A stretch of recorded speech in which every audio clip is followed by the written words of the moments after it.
ಎಲ್ಲರಿಗೂ ನಮಸ್ಕಾರ. ಇವತ್ತು ದೊಡ್ಡಬಳ್ಳಾಪುರದಲ್ಲಿ ಕಾಂಗ್ರೆಸ್ ಅಭ್ಯರ್ಥಿ ರಕ್ಷಾ ರಾಮಯ್ಯ ಅವರ ಪರವಾಗಿ ಪ್ರಚಾರ ಮಾಡಲಿಕ್ಕೆ ನಾಡಿನ ಅತ್ಯಂತ ಜನಪ್ರಿಯ ಮುಖ್ಯಮಂತ್ರಿಗಳು, ನಮ್ಮೆಲ್ಲರ ನಾಯಕರು ಶ್ರೀಯುತ ಸಿದ್ದರಾಮಯ್ಯನವರು, ಹಾಗೇನೆ ಜಿಲ್ಲಾ ಉಸ್ತುವಾರಿ ಸಚಿವರು ಹಿರಿಯರು ಶ್ರೀ ಕೆ.ಎಚ್. ಮುನಿಯಪ್ಪನವರು, ಮತ್ತೊಬ್ಬ ಸಚಿವರು ಡಾಕ್ಟರ್ ಎಂ.ಸಿ. ಸುಧಾಕರ್ ಅವರು ಹಾಗೂ ನಾವೆಲ್ಲರೂ ಕೂಡ ರಕ್ಷಾ ರಾಮಯ್ಯ ಅವರ ಪರವಾಗಿ ತಮ್ಮ ಸಹಾಯ ಕೇಳಲಿಕ್ಕೆ ಬಂದಿದ್ದೇವೆ. ರಕ್ಷಾ ರಾಮಯ್ಯ ಕಾಂಗ್ರೆಸ್ ಅಭ್ಯರ್ಥಿ, ಒಬ್ಬ ಯುವಕ, ವಿದ್ಯಾವಂತ, ನಿಮ್ಮ ಸಾಮಾನ್ಯ ಜನಗಳ ಕೈಗೆ ಸಿಗುವಂತಹ ಅಭ್ಯರ್ಥಿ.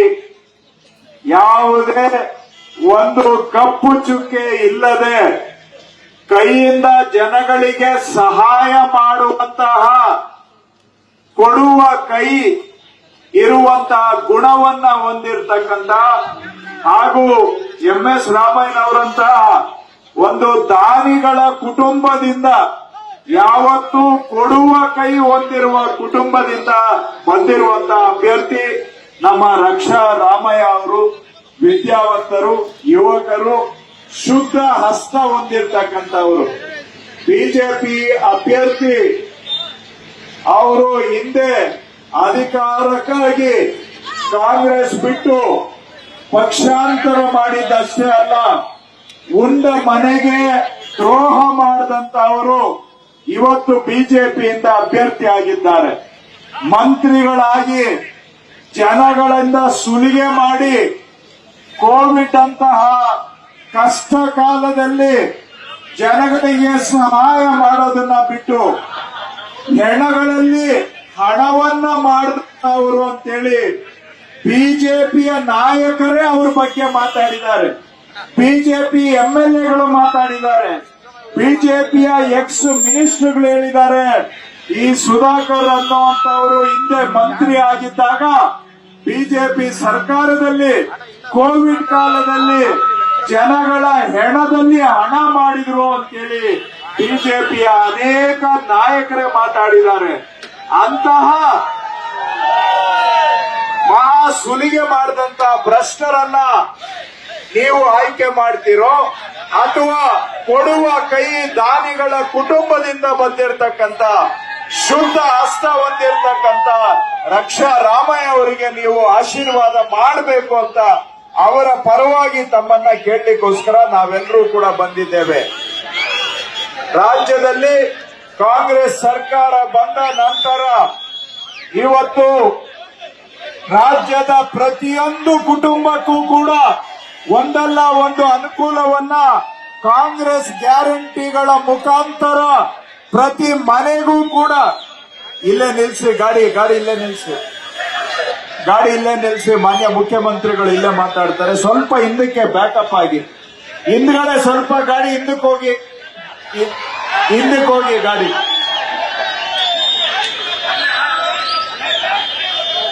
ಎಲ್ಲಿ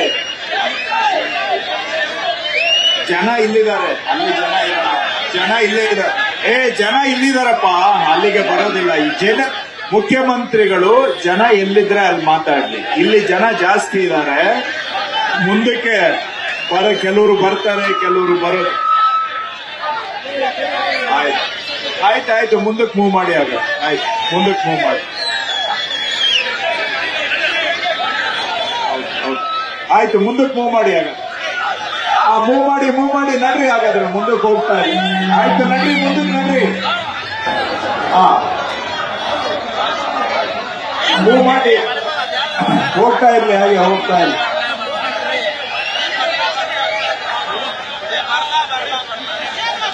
ಕಾಂಗ್ರೆಸ್ ಸರ್ಕಾರ ಕರ್ನಾಟಕದಲ್ಲಿ ಬಂದ ನಂತರ ನಮ್ಮ ನಾಯಕರಾದಂತ ಮುಖ್ಯಮಂತ್ರಿಗಳು ಶ್ರೀ ಸಿದ್ದರಾಮಯ್ಯನವರ ನೇತೃತ್ವದಲ್ಲಿ, ಡಿ.ಕೆ. ಶಿವಕುಮಾರ್ ನಮ್ಮ ಉಪಮುಖ್ಯಮಂತ್ರಿಗಳ ನೇತೃತ್ವದಲ್ಲಿ ಪ್ರತಿಯೊಂದು ಬಡವರ ಮನೆಗೂ ಸಹಾಯ ಮಾಡುವಂತಹ ಗ್ಯಾರಂಟಿ ಕಾರ್ಯಕ್ರಮಗಳನ್ನ ಕೊಟ್ಟು ಪ್ರತಿಯೊಬ್ಬ ಕಷ್ಟದಲ್ಲಿರುವಂತಹ ಕನ್ನಡಿಗರ ಕೈ ಹಿಡಿಯುವಂತ ಕೆಲಸ ಇವತ್ತು ಕಾಂಗ್ರೆಸ್ ಸರ್ಕಾರ ಮಾಡಿದೆ.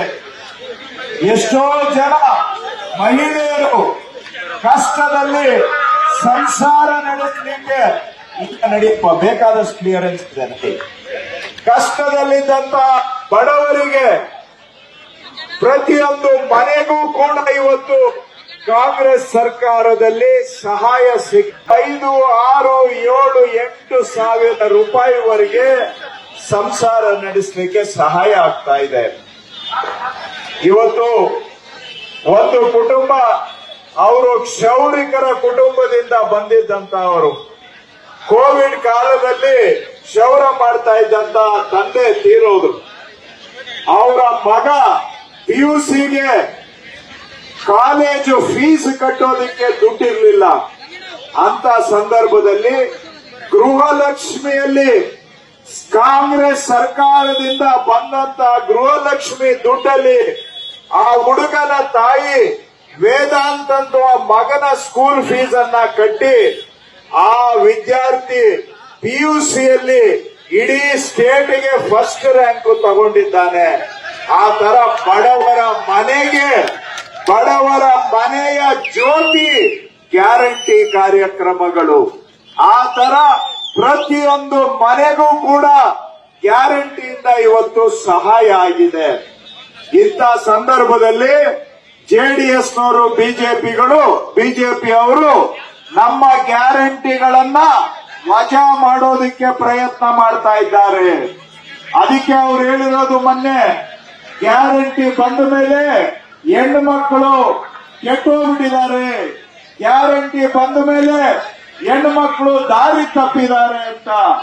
ಅಧಿಕಾರದ ಮಜವನ್ನ ಮಾಡಬಾರದ ಕೆಲಸಗಳನ್ನ ನಮ್ಮಂತವರು ಮಾಡಿ ದುಡಿದು ಬೆವರು ಸುರಿಸಿ ಮನೆಗಳನ್ನ ಸಾಕ್ತಕ್ಕಂತ ಮಹಿಳೆಯರನ್ನ ದಾರಿ ತಪ್ಪಿದ್ದಾರೆ ಅಂತ ಅವಮಾನ ಮಾಡುವಂತಹ ಬಿಜೆಪಿ JDSನವರಿಗೆ ನಾವೆಲ್ಲರೂ ಕೂಡ ಪಾಠ ಕಲಿಸಬೇಕು. ಈ ಚುನಾವಣೆಯಲ್ಲಿ JDSನವರು ಅವ್ರ ಪಾರ್ಟಿ ಸಿಂಬಲ್ಲು ತೆನೆ ಹೊತ್ತ ಮಹಿಳೆಯನ್ನ ಫೋಟೋ ತೋರಿಸ್ಬಿಟ್ಟು ಓಟ್ ತಗೋತಾರೆ. ಆದ್ರೆ ಮಹಿಳೆ ದಾರಿ ತಪ್ಪಿದ್ದಾರೆ ಅಂತೇಳಿ ಇಡೀ ಮಹಿಳೆಯರನ್ನ ಅವಮಾನ ಮಾಡ್ತಾರೆ. ಅವರ ಸಿಂಬಲ್ಲು ತೆನೆ ಹೊತ್ತ ಮಹಿಳೆ. ಆ ಮಹಿಳೆ ಪಾಪ ತೆನೆ ಹೊತ್ತು ಹೊಲದಲ್ಲಿ ದುಡಿಬೇಕು. ಆ ದುಡಿಮೆಗೆ ಜನತಾದಳದವರು ಸಂಬಳ ಕೊಡಲ್ಲ, ಕೂಲಿ ಕೊಡಲ್ಲ. ಕೂಲಿ ಇಲ್ಲದೆ ದುಡಿತಾ ಇರುವ ತೆನೆ ಹೊತ್ತ ಮಹಿಳೆಗೆ ಕಾಂಗ್ರೆಸ್ ಗ್ಯಾರಂಟಿ ಮುಖಾಂತರ ನಾವು ಕೂಲಿಯನ್ನ ಕೊಡ್ತಾ ಇದ್ದೇವೆ. ಇವತ್ತು ಆ ತರಹ ಇವತ್ತು ಬಿಜೆಪಿ JDSನವರು ಏನೇ ಮಾಡಿ ಈ ಗ್ಯಾರಂಟಿಗಳನ್ನ ವಜಾ ಮಾಡಬೇಕು ಅಂತ ಪಿತೂರಿ ನಡೆಸ್ತಾ ಇದ್ದಾರೆ.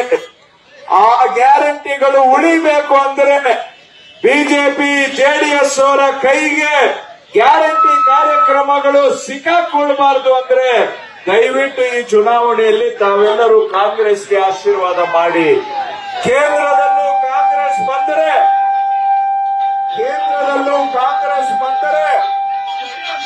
ನಾವು ಏನು ಗೃಹಲಕ್ಷ್ಮಿಯಲ್ಲಿ 2,000 ರೂಪಾಯಿ ಕೊಡ್ತಾ ಇದ್ದೇವೆ ತಿಂಗಳಿಗೆ, ಸೆಂಟರ್ ಅಲ್ಲಿ ಕಾಂಗ್ರೆಸ್ ಬಂದ್ರೆ ಪ್ರತಿಯೊಂದು ಮಹಿಳೆಗೆ ತಿಂಗಳಿಗೆ 8,000 ರೂಪಾಯಿ, ಒಂದು ವರ್ಷಕ್ಕೆ 1,00,000 ರೂಪಾಯಿ ಬರುತ್ತೆ. ಹಾಗೆ ರೈತರ ಸಾಲ ಮನ್ನಾ ಮಾಡ್ತೇವೆ. ಸೆಂಟ್ರಲ್ ಕಾಂಗ್ರೆಸ್ ಗವರ್ಮೆಂಟ್ ಬಂದ್ರೆ ರೈತರ ಸಾಲ ಮನ್ನಾ ಆಗುತ್ತೆ. ಅದೇ ಬಿಜೆಪಿ ಬಂದ್ರೆ ಶ್ರೀಮಂತರ ಸಾಲ ಮನ್ನಾ ಆಗುತ್ತೆ. ಕಾಂಗ್ರೆಸ್ ಬಂದರೆ ರೈತರ ಸಾಲ ಮನ್ನಾ ಮಾಡ್ತೇವೆ ನಾವು. ಹಾಗೂ ಕೇಂದ್ರದಲ್ಲಿ ಕಾಂಗ್ರೆಸ್ ಸರ್ಕಾರ ಬಂದ್ರೆ ಯುವಕರಿಗೆ 1,00,000 ರೂಪಾಯಿ ಉದ್ಯೋಗ ತರಬೇತಿಯ ಜೊತೆಗೆ 1,00,000 ರೂಪಾಯಿ ಅವರಿಗೆ ತರಬೇತಿಯ ಜೊತೆಯಲ್ಲೇ ವೇತನವನ್ನು ಕೂಡ 1,00,000 ರೂಪಾಯಿ ಯುವಕರಿಗೆ ಕೊಡುವಂತಹದನ್ನ ಮಾಡ್ತೇವೆ. ಯುವಕರಿಗೆ ಉದ್ಯೋಗನೂ ಕೊಡ್ತೇವೆ, ಉದ್ಯೋಗ ತರಬೇತಿಯನ್ನು ಕೊಡ್ತೇವೆ. ಆ ತರಬೇತಿಯ ಜೊತೆಗೆ 1,00,000 ರೂಪಾಯಿ ಯುವಕರಿಗೆ ನಿರುದ್ಯೋಗಿಗಳಿಗೆ ವೇತನವನ್ನ ಕೊಟ್ಟು ತರಬೇತಿ ಕೊಟ್ಟು ಅವರಿಗೆ ಉದ್ಯೋಗ ಸೃಷ್ಟಿ ಮಾಡುವಂತ ಕೆಲಸ ಕಾಂಗ್ರೆಸ್ ಸರ್ಕಾರ ಮಾಡುತ್ತೆ. ಹಾಗಾಗಿ ಈ ಬಾರಿ ಲೋಕಸಭಾ ಚುನಾವಣೆಯಲ್ಲಿ ತಾವೆಲ್ಲರೂ ಕಾಂಗ್ರೆಸ್ಸಿಗೆ ಬೆಂಬಲ ನೀಡಬೇಕು. ಮುಖ್ಯವಾಗಿ ಕೇಂದ್ರದಲ್ಲಿ ಬಿಜೆಪಿ ಸರ್ಕಾರ ಬಂದ ಮೇಲೆ ರಾಜ್ಯ ಕರ್ನಾಟಕಕ್ಕೆ ಹೆಜ್ಜೆ ಹೆಜ್ಜೆಗೂ ನಮಗೆ ಅನ್ಯಾಯ ಆಗ್ತಾ ಇದೆ. ಕರ್ನಾಟಕಕ್ಕೆ ಮೋಸ ಆಗ್ತಾ ಇದೆ. ಕರ್ನಾಟಕಕ್ಕೆ ವಂಚನೆ ಆಗ್ತಾ ಇದೆ. ಕನ್ನಡಿಗರ ದುಡ್ಡಿನಲ್ಲಿ ಟ್ಯಾಕ್ಸ್ ವಸೂಲಿ ಮಾಡಿ ಬೇರೆ ರಾಜ್ಯಗಳಿಗೆ ನಮ್ಮ ಹಣ ಕೊಡ್ತಾರೆ. ಆದ್ರೆ ನಮ್ಮ ರಾಜ್ಯಕ್ಕೆ ನಮ್ಮ ತೆರಿಗೆಯಲ್ಲಿ ಪಾಲು ಇಲ್ಲದ ಹಾಗೆ ಮಾಡಿ ನಮ್ಮ ಹಕ್ಕನ್ನ ಕಿತ್ಕೊಂಡು ಕರ್ನಾಟಕಕ್ಕೆ ಮೋಸ ಮಾಡ್ತಾ ಇದ್ದಾರೆ ಸೆಂಟ್ರಲ್ ಗವರ್ಮೆಂಟ್ ಅವರು. ಇವತ್ತು ರಾಜ್ಯದಲ್ಲಿ ಬರಗಾಲ ಬಂದಿದೆ, ರೈತರು ಸಂಕಷ್ಟದಲ್ಲಿ ಇದ್ದಾರೆ. ಇಂಥ ಕಷ್ಟ ಕಾಲದಲ್ಲಿ 1 ರೂಪಾಯಿ ಕೂಡ ಕರ್ನಾಟಕದ ರೈತರಿಗೆ ಬರ ಪರಿಹಾರ ಕೊಡದೆ ರಾಜ್ಯದ ರೈತರಿಗೆ ಮೋಸ ಮಾಡಿದ್ದಾರೆ ಸೆಂಟ್ರಲ್ ಗವರ್ಮೆಂಟ್ ಅವರು. ಹಾಗಾಗಿ ತಾವು ಇಂತಹ ರಾಜ್ಯದ ರೈತರಿಗೆ ಮೋಸ ಮಾಡಿದಂತವರಿಗೆ ಪಾಠ ಕಲಿಸಲಿಲ್ಲ ಅಂತ ಹೇಳಿದ್ರೆ ನಮ್ಮ ಹಕ್ಕನ್ನ ಕಸಿದುಕೊಂಡು ನಮಗೆ ವಂಚನೆ ಮಾಡಿದಂತವರಿಗೆ ಪಾಠ ಕಲಿಸಲೇಬೇಕಾದಂತ ಅನಿವಾರ್ಯ ಬಂದಿದೆ. ಹಾಗಾಗಿ ಬಿಜೆಪಿಯವರಿಂದ ಸೆಂಟ್ರಲ್ ಗವರ್ಮೆಂಟ್ ಇಂದ ಹೆಜ್ಜೆ ಹೆಜ್ಜೆಗೂ ರಾಜ್ಯಕ್ಕೆ ಆಗ್ತಾ ಇರೋ ಅನ್ಯಾಯದ ವಿರುದ್ಧ ನಾವೆಲ್ಲರೂ ಕೂಡ ಈ ಚುನಾವಣೆಯಲ್ಲಿ ಜಾಗೃತರಾಗಬೇಕು. ನಮಗೆ ಮೋಸ ಮಾಡಿರುವಂತ ಬಿಜೆಪಿಗೆ ಪಾಠ ಕಲಿಸಬೇಕು. ಕರ್ನಾಟಕದ ಹಕ್ಕು ನಮ್ಮ ತೆರಿಗೆ, ನಮ್ಮ ಹಕ್ಕು.